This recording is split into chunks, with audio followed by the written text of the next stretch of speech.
I haven't killed this woman. And the only evidence, or so-called evidence, that they have. Convict an innocent person is to get a career criminal to lie. There's something wrong, and that must change. Prisoners in Paradise, the Lois McMillan murder mystery. A 48 hours true crime documentary investigation. 4 wealthy Americans partying in paradise.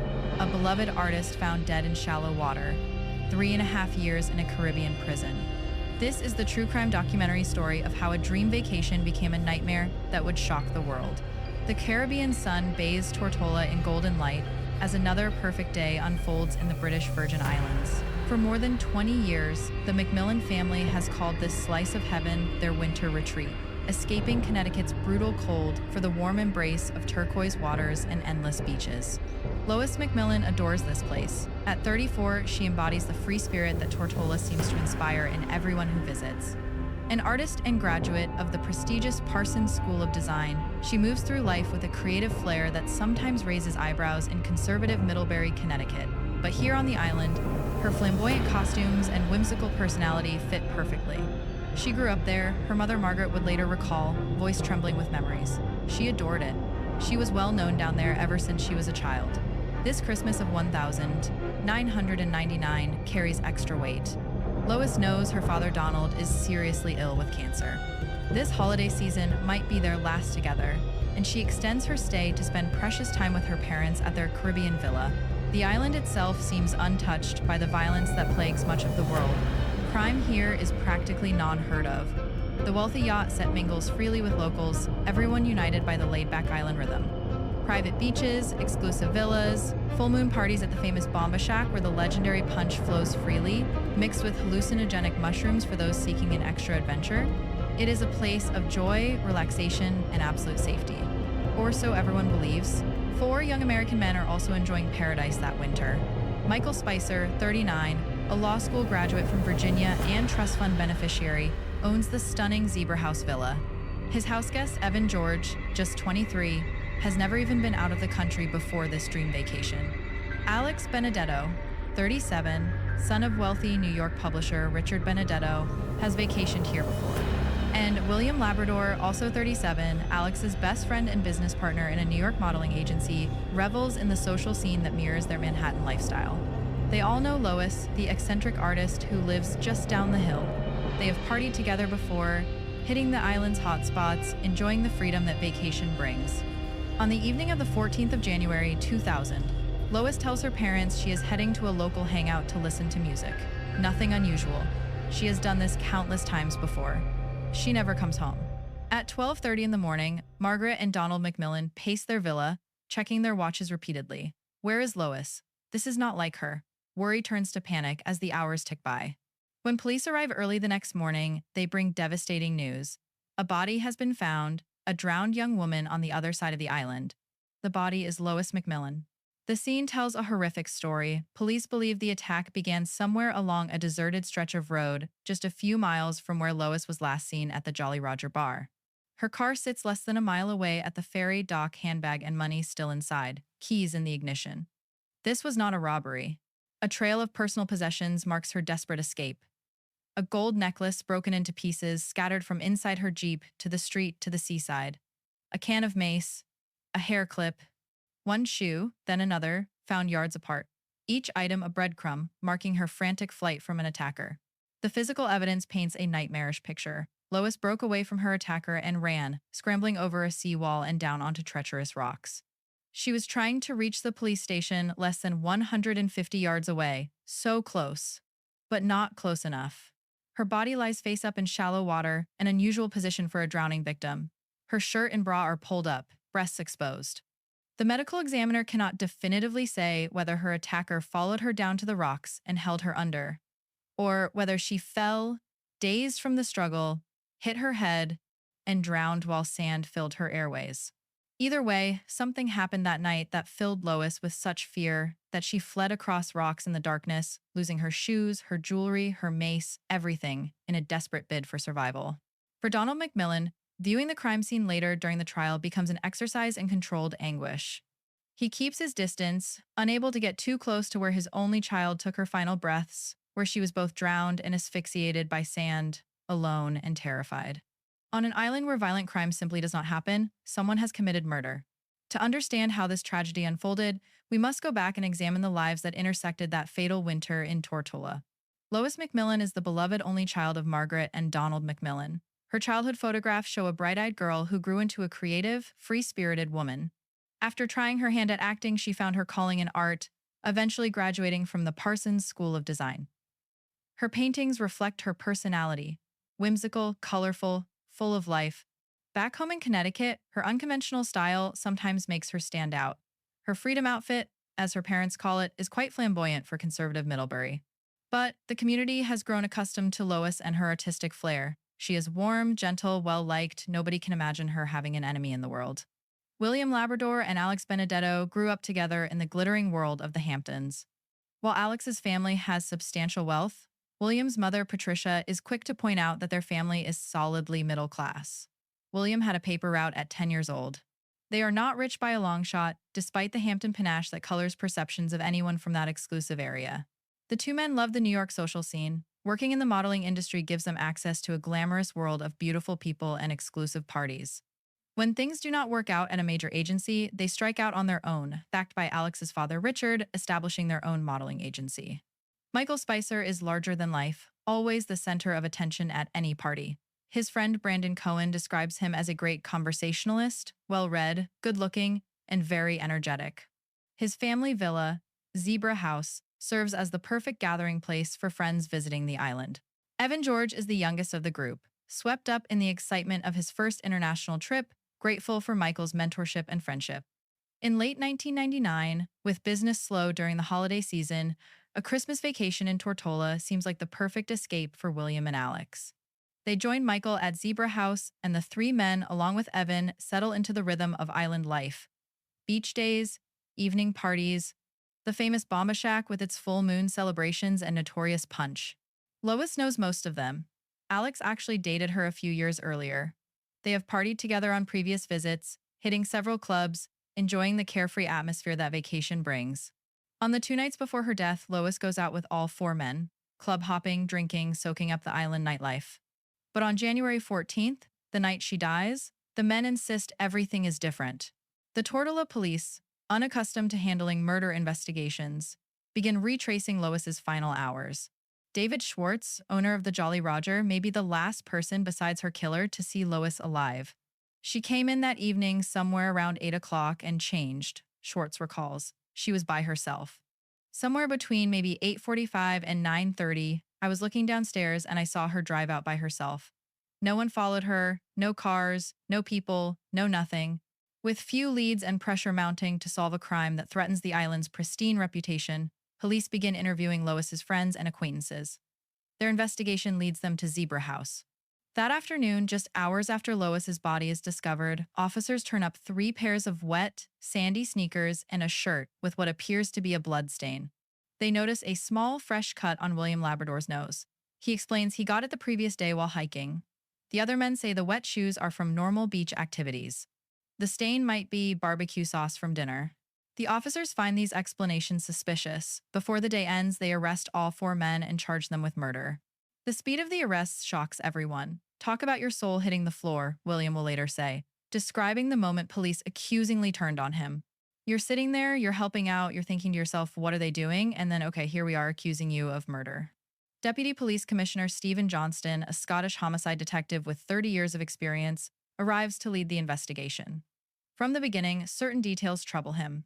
The position of Lois's body, face up instead of face down, as drowning victims typically are found. The trail of possessions suggesting a violent struggle and desperate flight. From evidence found near the scene, Johnston explains, we found a shoe quite close to the body, we found another shoe further up the beach. It seems as if it started with a quarrel in her Jeep. You found pieces of her necklace in the Jeep, and pieces on the street, and pieces on the seaside. The investigation follows British protocols. Scotland Yard becomes involved, testing the collected evidence with sophisticated forensic techniques. 85 items are collected from Zebra House, clothing, shoes, even nail clippings. The men's nails are cut quite low, apparently recently and apparently in concert, Johnston notes. Tests confirm that the specks on Michael Spicer's shirt are indeed blood, not sauce. The prosecution claims the blood did not come from the defendants but could have come from Lois. A Scotland Yard geologist examines the sandy shoes and determines that 15% of the sand matches samples from West End, where Lois's body was found. The prosecution also points to tampons found at Zebra House. Lois was wearing a tampon when her body was discovered, and the men claim she was never at their villa that night. How do they explain this? The 4 Americans languish in Her Majesty's prison as the case builds against them. The facility is grim, holding prisoners 23 hours a day in their cells. For wealthy young men accustomed to country clubs and modeling agencies, the adjustment is brutal. Their families are outraged. Patricia Labrador echoes the anger of all the parents when she rails against the injustice. They come to one of nature's little secrets, and the underbelly of this little secret down on Tortola is rotten. You can wind up spending over a year of your life in prison when you are totally innocent, and they cannot come up with any evidence to prove otherwise. The families hire an army of lawyers, 6 from the Caribbean and 3 more from the United States. They hire private investigators, including former New York homicide detective Mark Salpeter. Everyone works frantically to build a defense. The men's alibi is straightforward. They never saw Lois that night. For most of the evening, 3 of them were together in public places. They left Zebra House around 11 p.m. when a cab driver named Carlos picked them up. Carlos drove them to an ATM machine where Alex withdrew money at 11:45 p.m. The transaction stamped right on the receipt. Only William cannot prove his whereabouts. His friends dropped him off some distance from Zebra House so he could walk home after telling them he was tired from a full day of hiking. He watched television, ESPN, and the Learning Channel's Area 51 program, then went to bed around 12:15 a.m. And here I am, William says with bitter irony during a prison interview months later. Former Detective Salpeter is dismissive of the prosecution's evidence. You and I could knock on 30 doors right now. If we enter 28 of those homes, we're going to find wet, sandy sneakers. What appears to be blood could have been sauce, could have been ketchup.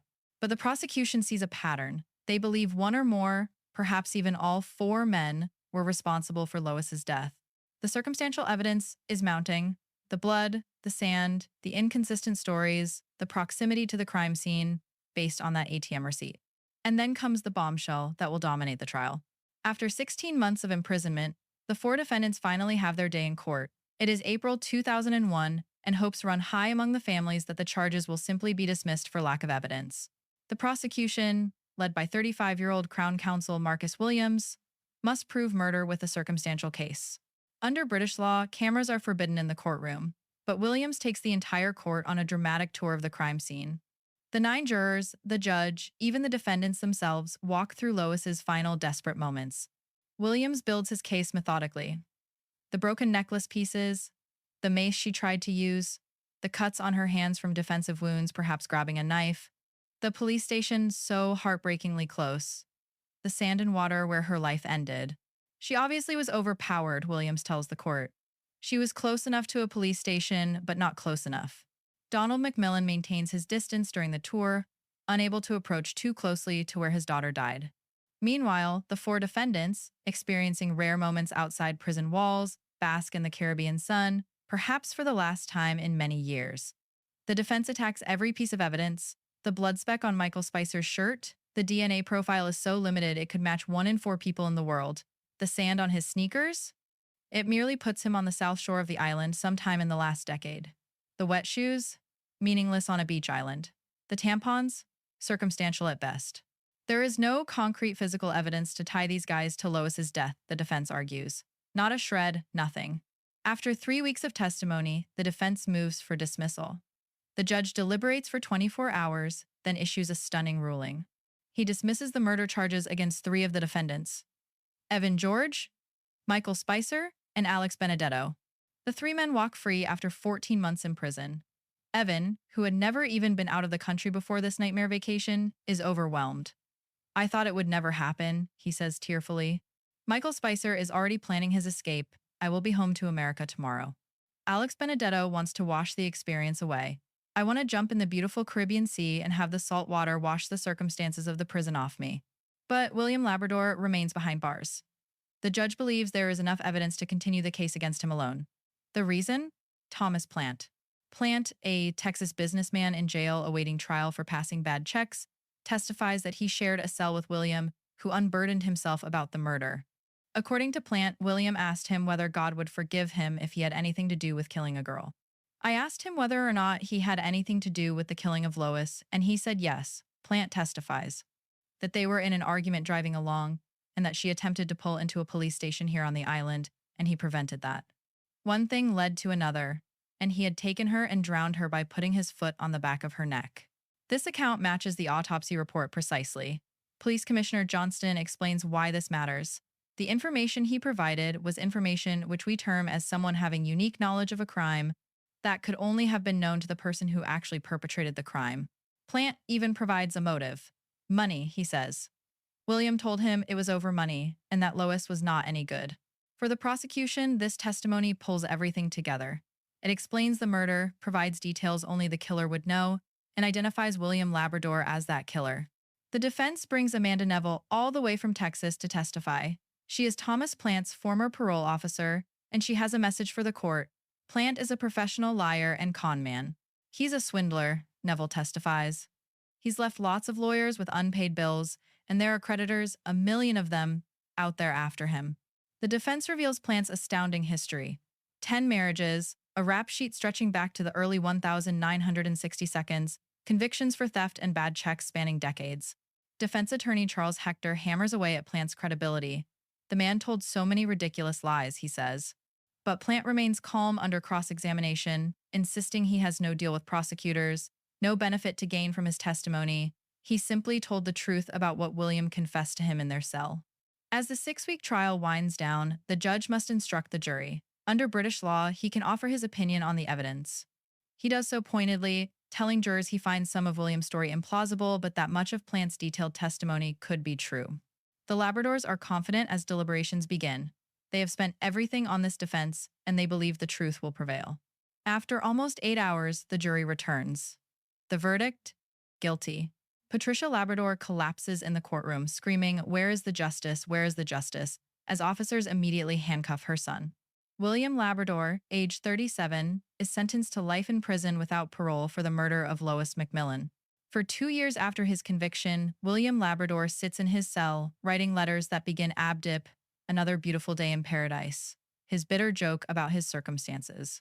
Patricia Labrador refuses to give up on her son. "Never give up when you are innocent," she says. "Never, never give up."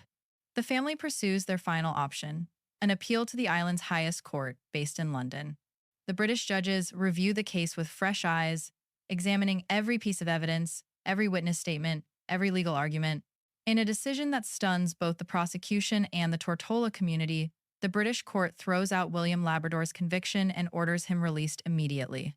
The ruling is scathing in its assessment of Thomas Plant. The judges label him a compulsive liar whose testimony should never have been the foundation for a murder conviction. Without Plant's testimony, the case against William collapses entirely. The circumstantial evidence, the wet shoes, the sand, the blood speck that could match millions of people, means nothing without the supposed confession. On the 7th of April 2003, after serving 3.5 years for a murder he insists he did not commit, 39-year-old William Labrador walks out of prison a free man. From the very outset, 1,179 days ago, an innocent man has been sitting in prison, William says to reporters gathered outside. "It's time to go live my life again, which, thank God, was not taken away from me." Patricia Labrador stands beside her son, vindicated but exhausted. When the only way you can convict an innocent person is to get a career criminal to lie, there's something wrong, and that must change. This 48 hours true crime documentary investigation reveals the imperfect nature of justice, even when pursued with the best intentions by experienced investigators from Scotland Yard. Lois McMillan was murdered on a beautiful Caribbean island where crime barely existed. Someone attacked her with such violence that she fled desperately toward a police station, leaving behind a trail of possessions, losing her shoes, scrambling over rocks in the darkness. Someone ended her life in shallow water, her shirt pulled up, her body left face up in an unusual position that first alerted investigators something was wrong. That someone has never been definitively identified. 4 men were arrested within hours of the discovery of her body. 3 were released after the prosecution admitted it had insufficient evidence against them. The 4th, convicted primarily on the testimony of a career criminal, served more than 3 years before appellate judges determined his conviction was unsound. For the McMillan family, the pain never ends. "We lost a beautiful, beautiful young woman," Margaret McMillan says, her voice breaking. Donald McMillan died not long after the trial, his final Christmas with his daughter marred by her brutal murder. His final years consumed by a trial that ultimately failed to provide closure. "It's been physically, emotionally exhausting," Margaret admits. They try to keep Lois's memory alive through her paintings, her photographs, stories of her vibrant personality and artistic spirit. For William Labrador and the other defendants, years of their lives vanished into a Caribbean prison. Evan George's first trip outside the United States became a nightmare of false accusations and harsh imprisonment. Alex Benedetto spent 14 months locked up 23 hours a day. Michael Spicer lost his paradise retreat to a murder investigation. William lost 3.5 years to a wrongful conviction. The question that haunts everyone: if these 4 men did not kill Lois McMillan, who did? The investigation suggested someone drove her car to the ferry dock and left the island on the first ferry that morning, escaping before anyone realized what had happened. That person has never been identified. The case remains officially unsolved. Deputy Police Commissioner Stephen Johnston, the experienced Scotland Yard detective who led the investigation, believed the evidence pointed to the 4 Americans. The circumstantial case seemed strong at the time. The wet shoes, the blood, the sand, the scratches, the proximity to the crime scene, and most importantly, the confession. But circumstantial evidence can mislead. Wet shoes on a beach island mean little. A blood speck that could match millions of people proves nothing. Sand that places someone on the South Shore sometime in the past decade is meaningless. And a confession obtained through a career criminal seeking favor becomes worthless when that criminal's credibility collapses. This true crime documentary story serves as a cautionary tale about rushing to judgment under pressure. Tortola needed to solve this case quickly to preserve its reputation as a safe paradise. The wealthy yacht set needed reassurance that a killer was not loose among them. The McMillan family needed justice for their daughter. In that pressure cooker, 4 men who knew the victim, who partied with her, who were in the area that night, became convenient suspects. The investigation focused on them exclusively, perhaps missing other leads, other possibilities, other suspects who might have had reason to harm Lois McMillan. We may never know what really happened on that January night in 2000. We know Lois went to the Jolly Roger alone, left alone, and at some point encountered someone who attacked her with such ferocity that she ran for her life. We know she almost made it to safety. Almost. We know 4 men spent years in prison, with one nearly losing his entire life to a murder conviction later deemed unsound. We know a family lost their only daughter and never received definitive answers about who killed her or why. Paradise, it turns out, can hide darkness beneath its beautiful surface. Justice, even when pursued by the most experienced investigators, can fail when pressure overcomes patience, when circumstantial evidence replaces proof, and when the testimony of unreliable witnesses becomes the foundation for life-altering verdicts. The story of the prisoners in paradise reminds us that truth is often more elusive than we want to believe, that innocence can be hard to prove, and that sometimes, even after trials and appeals and years of investigation, the most important questions remain unanswered. Somewhere, someone knows what really happened to Lois McMillan. Someone knows who attacked her, why she was killed, and whether justice has truly been served. Until that person comes forward, this case will remain one of the most troubling mysteries in Caribbean history. A beautiful woman murdered in paradise, and 4 men whose lives were forever changed by accusations they insist were false. The McMillan family continues to remember Lois through her art, her vibrant spirit, her love of the island that became the site of her death. William Labrador returned to New York to rebuild a life interrupted by 3.5 years of wrongful imprisonment. The other defendants scattered, eager to put Tortola behind them forever. And on that beautiful island, where the yacht set still gathers and the beaches still sparkle under endless sun, the memory of that terrible night lingers like a shadow across paradise. A reminder that even in the most beautiful places on earth, darkness can intrude, lives can be shattered, and justice can prove maddeningly elusive. This 48 hours investigation into the murder of Lois McMillan and the prosecution of the prisoners in paradise reveals uncomfortable truths about our justice system, the weight we give to circumstantial evidence, and the devastating consequences when cases are built on foundations of sand rather than solid proof. It is a true crime documentary that offers no easy answers, only painful questions that continue to echo across the Caribbean waters, where a young artist's life ended too soon, and where 4 men lost years of freedom for a crime that remains officially and tragically unsolved.